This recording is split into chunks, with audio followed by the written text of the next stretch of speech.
Welcome to studio 4 news. ఎన్నికలకు ముందు ఇచ్చిన హామీలు నెరవేర్చకుండా అన్ని వర్గాలను మోసం చేసిన కాంగ్రెస్ పార్టీని ఓడించేందుకు గ్రాడ్యుయేట్ ఉపాధ్యాయ ఓటర్లు సిద్ధంగా ఉన్నారని సంగారెడ్డి భారతీయ జనతా పార్టీ జిల్లా అధ్యక్షురాలు గోదావరి జిల్లా అధ్యక్షులు వాల్దాస మల్లేష్ గౌడ్ అన్నారు. మెదక్ జిల్లా రామాయంపేట మండల కేంద్రంలో భారతీయ జనతా పార్టీ నాయకులు ఎమ్మెల్సీ అభ్యర్థుల పక్షాన ఇంటింటికి ఎన్నికల ప్రచారం నిర్వహించారు. ప్రతి ఇంటి వద్దకు వెళ్లి కేంద్ర ప్రభుత్వం ప్రవేశపెట్టిన సంక్షేమ పథకాలను వివరించారు. రాష్ట్ర ప్రభుత్వం చేసిన మోసాలను ఓటర్లకు వివరించి గ్రాడ్యుయేట్ ఎమ్మెల్సీ అభ్యర్థిగా అంజురెడ్డి, ఉపాధ్యాయ ఎమ్మెల్సీ అభ్యర్థిగా పోటీ చేస్తున్న మాల్కా కొమరయ్యను ఓటు వేసి అత్యధిక మెజార్టీ కల్పించాలని ఓటర్లకు విజ్ఞప్తి చేశారు. కార్యక్రమంలో బీజేపీ జిల్లా ప్రధాన కార్యదర్శి చిన్నమైన శ్రీనివాస్, ఓబీసీ రాష్ట్ర కార్యవర్గ సభ్యులు చిందుల శేఖర్, పట్టణ అధ్యక్షులు అవినాష్ రెడ్డి, సీనియర్ నాయకులు శంకర్ గౌడ్, సిద్ధరాములు తదితరులు పాల్గొన్నారు.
ఇప్పుడు మనం ఫస్ట్ సీరియల్ వందనే ఉన్నాడు.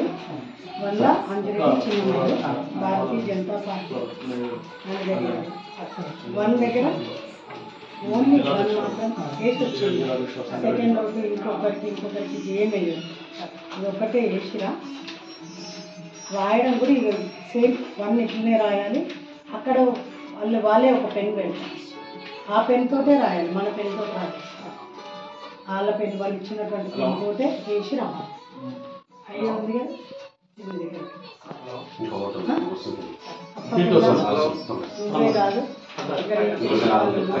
నమస్తే.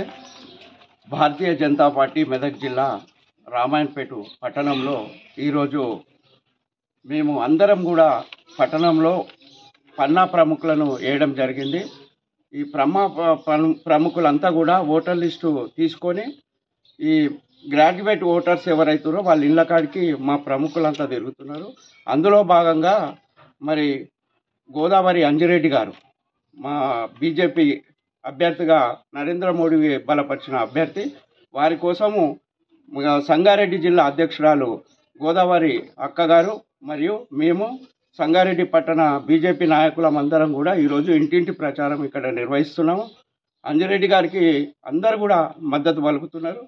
మరి అందరు కూడా అంజిరెడ్డి గారికి మద్దతు వరకు వారిని భారీ మెజారిటీతో గెలిపించినట్టయితే మరి అంజిరెడ్డి గారు ప్రజాసేవలో చాలా ముందున్నారు.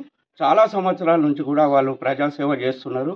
మరి దాంట్లోనే ముందుకొచ్చి మరి వారు అందరు కూడా అంజిరెడ్డి గారికి మేము ఓటేస్తామని చెప్పడం జరుగుతుంది. అందరు కూడా అంజిరెడ్డి గారికి ఓటేసి ఆయనను బలపరిచి ఒకటో నంబర్ ఓన్లీ 1 నంబరు వేసి ఓటేసి అందరు కూడా వారిని బలపరచగలరని నేను మెదక్ జిల్లా పక్షాన కోరుకుంటున్నాను. ఈరోజు మెదక్ జిల్లా రామాయణపేట పట్టణంలో ఈ యొక్క ఎమ్మెల్సీ ఎలక్షన్స్లో భాగంగా ఇక్కడ ఉన్నటువంటి ఓటర్స్ని కలిసే ప్రయత్నం చేస్తూ ఉన్నాం. అందులో భాగంగా ఇక్కడ మెదక్ జిల్లా అధ్యక్షులు మల్లేశన్న గారు, అదేవిధంగా సీనియర్ నాయకులు జనరల్ సెక్రటరీ శ్రీనివాస్ గారు, మాజీ town president, present town president, Bharatiya Janata Party కుటుంబ సభ్యులందరూ కూడా ఈరోజు అందరం కలిసి ఇక్కడ ఓటర్ను కలిసే ప్రయత్నం చేస్తూ ఉన్నాం. ఈ యొక్క ప్రయత్నంలో ఏ ఓటర్ దగ్గరికి పోయినా ఎక్కడికి పోయినా మేము వేస్తున్నటువంటి ఓటు దేశ ప్రధాని నరేంద్ర మోదీ గారికి ఇస్తున్నాం. మన దేశం బాగుండాలన్నా, మన తెలంగాణ రాష్ట్రం బాగుండాలన్నా కాంగ్రెస్ హటావో అనే నినాదంతో ముందుకెళ్తున్నాం. ఈరోజు బీజేపీ నరేంద్ర మోదీ గారిది తెలంగాణ రాష్ట్రంలో కూడా బీజేపీ అధికారంలోకి వస్తేనే మేము బాగుపడతాం, మా కుటుంబాలు బాగుపడతాయి, మా ఊర్లు బాగుపడతాయి, మా మండల్ బాగుపడుతుంది, రాష్ట్రం బాగుపడుతుంది అనే స్థాయిలో ఈరోజు ఇక్కడ ఉన్నటువంటి జనాలు ఉన్నారు. కాబట్టి ఈ యొక్క ఎలక్షన్ సాదాసీదా ఎలక్షన్ కాదు, ఇది ఒక మేధావులు విఘ్నులు వేసేటువంటి ఓట్లు. కాబట్టి మేము మేధావులం, మేము విఘ్నులం, మాకు ఎవరికి ఓటు వేయాలో తెలుసు. ఈరోజు ఎవరు అవునన్నా కాదన్నా భారతీయ జనతా పార్టీ నరేంద్ర మోదీ గారికి ఓటు వేయడానికి మేము సిద్ధంగా ఉన్నామని చెప్తా ఉంటే చాలా సంతోషంగా ఉంది, నిజంగా చాలా సంతోషంగా ఉంది. ఎందుకంటే ఈరోజు సాధారణమైనటువంటి ప్రజలు కూడా మన దేశంలో కానీ మన రాష్ట్రంలో కానీ ఏం జరుగుతుంది ఎప్పటికప్పుడు గమనిస్తున్నటువంటి ప్రజలు, అవేర్నెస్ వచ్చినటువంటి ప్రజలు ఈరోజు తెలంగాణ రాష్ట్రంలో కూడా ఉన్నారు. కాబట్టి మొన్న కూడా చూసినాం ఢిల్లీలో సాదాసీదా ఎలక్షన్లలో మరి ఒక ఎమ్మెల్యే ఎలక్షన్స్లలోనే కాంగ్రెస్ పార్టీని తుడిచిపెట్టే విధంగా, కనీసం ఖాతా కూడా తెరవని విధంగా ప్రజలు బీజేపీకి ఓటేసి బుద్ధి చెప్పారు. కానీ ఇప్పుడు తెలంగాణ రాష్ట్రంలో జరుగుతున్నటువంటి ఎలక్షన్స్ ఇది మేధావుల ఎలక్షను, విఘ్నుల ఎలక్షన్స్.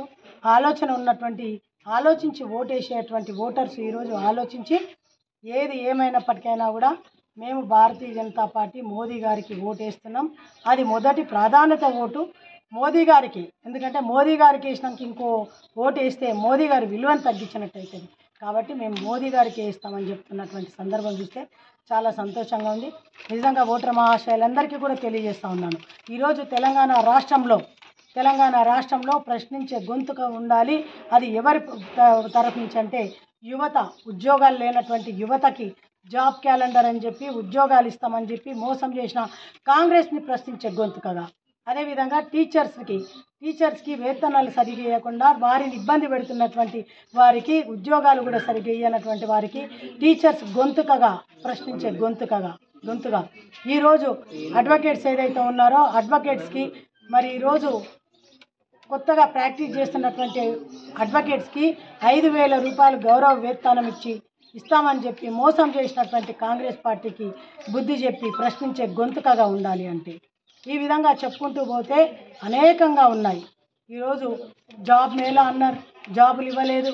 ఎక్కడా కూడా మహిళలను మోసం చేసిర్రు, రైతులను మోసం చేసిర్రు, యువతను మోసం చేసిర్రు, అన్ని వర్గాల వారిని మోసం చేసిర్రు. కానీ భారతీయ జనతా పార్టీ నరేంద్ర మోదీ గారు అన్ని వర్గాలకు అండగా ఉండే విధంగా 12 లక్షల రూపాయలు ఏదైతే మరి ఈరోజు ఇన్కమ్ ట్యాక్స్ కట్టే వాళ్ళకి 12 లక్షల రూపాయల లోపల ఉన్న వాళ్ళకి ఇన్కమ్ ట్యాక్స్ కట్టకుండా ఏదైతే తెర మీదకి తీసుకొచ్చిరో ప్రతి కుటుంబానికి కూడా 1,00,000 నుంచి 1,50,000 రూపాయలు మరి వారికి ఆదా అవుతుందంటే ఇది మోదీ గారి ఘనత అని చెప్పి ఈరోజు అందరూ కూడా గమనిస్తూ ఉన్నారు.